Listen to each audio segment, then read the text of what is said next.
عزیز طلباء و طالبات، السلام علیکم۔ میں آپ کی اردو کی ٹیچر میں زینب ریحان۔ جیسے کہ ہمارا جو نصاب تھا وہ یہ تھا، نصاب پہلا دورانیہ، پہلا تھا ہمارا نظم ہم اور دوسرا تھا سبق یوم آزادی۔ سب سے پہلے ہم نے جو کاپی میں کام کیا تھا تو اس میں سب سے پہلے ہم نے عنوانی صفحہ بنایا تھا، جس میں آپ نے عنوانی صفحے میں جو آپ نے ہیڈنگ دی تھی اس میں سب سے پہلے تھا خوش خطی، جو کہ آپ کی لکھائی درست کروانے کے لیے کرائی جاتی ہے۔ پیپر سے آپ کو پتہ ہے اس کا کوئی تعلق نہیں ہے، صرف آپ کی لکھائی کے لیے کرائی جاتی ہے۔ دوسرا نمبر تھا الفاظ معنی، تیسرا تھا سوالات و جوابات، چوتھا تھا تشریحات، مرکزی خیال اور درست جواب کا انتخاب، الفاظ جملے سرگرمی۔ سب سے پہلے میں الفاظ معنی آپ کو بتاؤں گی۔ سب سے پہلا ہے الفاظ عالم۔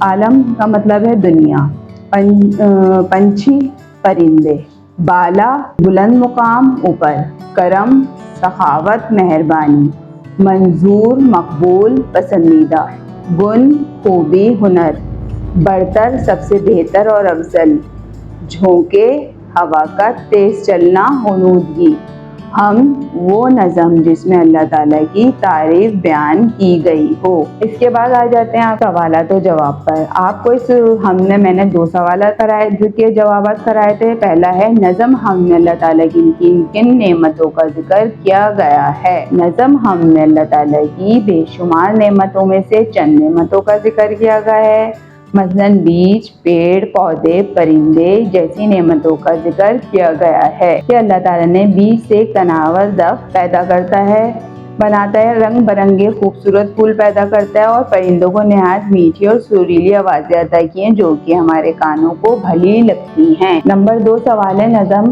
میں 2 عالم سے کیا مراد ہے؟ نظم میں 2 عالم سے مراد یہ ہے کہ اللہ تعالیٰ 2 جہانوں کا مالک ہے، یعنی دنیا و آخرت، دونوں جہانوں کا علم صرف اللہ ہی کے پاس ہے۔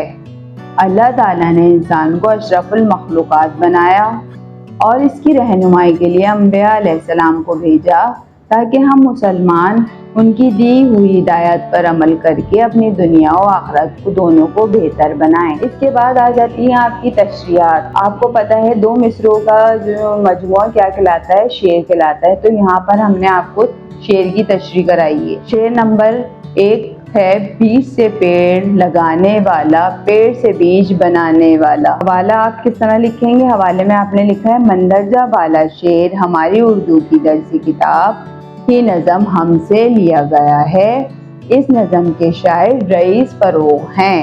اب تشریح میں آپ کیا لکھیں گے؟ آپ نے جو لکھی ہوئی ہے وہ میرے سے ٹیلی کر لیں۔ اس شعر میں شاعر اس کائنات کو بنانے والی ذات اللہ تعالیٰ کی تعریف بیان کر رہے ہیں کہ اس پوری دنیا کو اور اس کے نظام کو چلانا کسی اور کے بس کی بات نہیں، کسی میں بھی یہ طاقت اور قدرت نہیں کہ وہ پوری کائنات کے نظام کو چلا سکے۔ اللہ تعالیٰ نے انسانوں کے لیے یہ دنیا بنائی، پھر اس زمین میں ہریالی اور سبزہ پیدا کر کے دنیا میں خوبصورتی پیدا کی۔ یہ صرف اسی اللہ کی ذات کا کرشمہ ہے کہ ایک بیج سے پودے پھر تناور درخت کو بناتا ہے۔ ایسی حکمت اور کاریگری اللہ تعالیٰ کے سوا کوئی اور نہیں کر سکتا۔ یہ تھی آپ کی پہلے شعر کی تشریح۔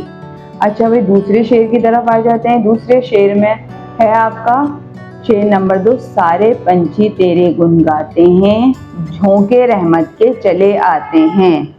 اس کا حوالہ آپ کا پہلا والا ہے، آپ حوالہ یہاں پر لکھیں گے تو آپ کو حوالہ دوبارہ یاد کرنے کی ضرورت بھی نہیں ہوگی، ایک حوالہ یاد کریں گے جو دونوں تشریحات میں لکھ دیا جائے گا۔ اس شعر کی تشریح ہے۔ اس شعر میں شاعر نے قدرتی حسن کی تعریف کرتے ہوئے بتانا چاہا ہے کہ جب ہم باغ میں جاتے ہیں اور رنگ برنگے خوبصورت پھولوں اور پھر ان ڈالیوں پر پرندوں کو جھولتے ہوئے چہچہاتے ہوئے دیکھتے ہیں تو ان پنچھیوں کی آواز نہایت دل کو بھاتی ہے اور ہم انسان یہ سوچنے پر مجبور ہو جاتے ہیں کہ صرف انسان ہی نہیں بلکہ دنیا کی ہر مخلوق اللہ تعالیٰ کی حمد و ثنا کرتی ہے اور یہ پرندے شکر ادا کرتے ہیں کہ اللہ نے انہیں اڑنے کی صلاحیت عطا کی۔ گویا اللہ کی رحمت کائنات کی ہر شے میں موجود ہے۔ اس کے بعد ہے آپ کا مرکزی خیال۔ یہ مرکزی خیال ہماری اردو کی درسی کتاب کی نظم ہم کا ہے۔ اس کے شاعر رئیس فروغ ہیں۔ اس ہم میں اللہ تعالیٰ کی رحمت، قدرت اور عظمت کو بیان کیا گیا ہے۔ یہ ہم انسان کی نیکیوں کو یاد دلانے میں بھی مدد کرتی ہے۔ اللہ ہی سب کا رہنما ہے۔ اللہ پوری کائنات، دنیا اور اس میں پائی جانے والی تمام تر مخلوقات کا رب ہے۔ اللہ تعالیٰ تمام مخلوقات کے لیے نیکی اور بھلائی چاہتا ہے۔ وہ سب پر اپنی رحمت نازل فرماتا ہے۔ اللہ تعالیٰ نے انسان کو تمام مخلوقات میں سب سے افضل بنایا۔ اللہ تعالیٰ نے انسان کو علم عطا فرمایا اور اسے قلم سے لکھنے کی صلاحیت عطا فرمائی ہے۔ اللہ تعالیٰ نے انسان کو دانائی اور حکمت سے نوازا ہے۔ یہ ہو گیا آپ کا مرکزی خیال۔ اس کے بعد خالی جگہیں میں نے آپ کو آپ کی بک میں کروائی تھی اور چیک بھی کی گئی تھی، آپ ان کو دیکھ لیجیے گا۔ اس کے بعد ہے آپ کا جملے۔ پہلا جملہ ہے عالم، دوسرا ہے پنچھی، تیسرا ہے گن، چوتھا ہے جھونکے، اس کے بعد ہے برتر۔ یہ 5 جملے آپ کو بنانے کے لیے دیے گئے تھے، یہ آپ نے بنائے تھے۔ اب آپ دوبارہ ان کو پڑھ لیجیے گا اور ان کے مطلب سمجھ لیجیے گا۔ اس کے بعد آپ کی جو سرگرمی ہے وہ میں نے آپ کو بتایا ہے کہ سرگرمی آپ کی نہیں آئے گی، اس وجہ سے آپ سرگرمی کی تیاری نہیں کیجیے گا۔ اور جو میں نے آپ کو کام بتایا ہے ایک دفعہ اور دیکھ لیجیے۔ پہلا تھا ہمارا الفاظ معنی، دوسرا تھا سوالات و جوابات، تشریحات، مرکزی خیالات، خالی جگہیں، الفاظ، جملے۔ یہ آپ کے 5 کام ہیں، یہ آپ نے اچھے سے تیاری کرنی ہے اور ان کو ریپیٹ کرنا ہے۔ اور آئندہ جو میں آپ کو نئے سبق کی ویڈیو دوں گی تو آپ یہ سب تیاری کر کے رکھیے گا۔ اور آپ اس کے علاوہ بھی آپ کو کوئی پریشانی ہوتی ہے تو آپ اسکول آ کر ہم سے رہنمائی حاصل کر سکتے ہیں۔ اب اجازت دیجیے، نیکسٹ ویڈیو کے ساتھ پھر حاضر ہوں گے۔ اللہ